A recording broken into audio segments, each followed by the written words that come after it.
treeneri pilgu läbi ka need 2 mängupäeva kokku. Kuidas tundub? Esimesel päeval 5-0, täna 4-1. No kõigepealt tahaks öelda seda, et nagu nägite, võistkond oli valmis heitlusteks ja võistkond siis rõõmustas neid pealtvaatajaid, kes oli tulnud, rõõmustas kõiki sülpallisõpru, võistkond rõõmustas treenereid ja ausalt öeldes me mängisime ennast välja praktiliselt maksimumi lähedast. Nii et ega häälestus oli meil antud ja innustus oli väga hea. Inimesed, mängijad, kes läksid väljakule, andsid endast parima ja tagajärjed on näha. 5-0 võita ühte riiki ja suurspordiriiki Itaaliat võita 4-1, see on ju ääretult kiiduväärne. Mis selles 4-1 peidus on? Miks see üks mäng ära läks? See on väga lihtne põhjus. Need mängijad, kes meil mängivad paari, ei ole täis profid.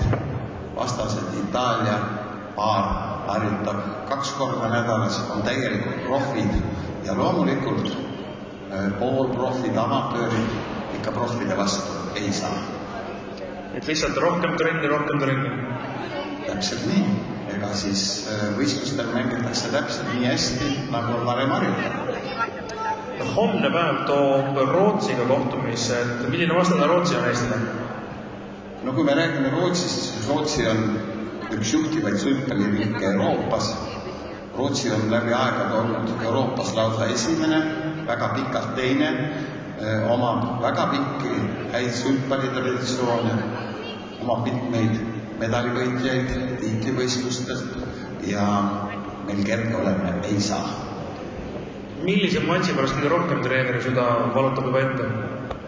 Treeneri süda valutab ette iga matši pärast, aga peab ütlema, et näiteks mees üksikmängija Urskiainen on möödunud mitte viimaste, vaid eelviimaste Euroopa meistrivõistluste mees üksikmängu hõbemedali omalik, nii et lihtne Raulil olema ei saa ja eriti tugevad on rootslased paarismängudes, nii et kui me paarismängudes midagi kätte saame, kui me seal midagi võidame, siis on see meie väga suur edu.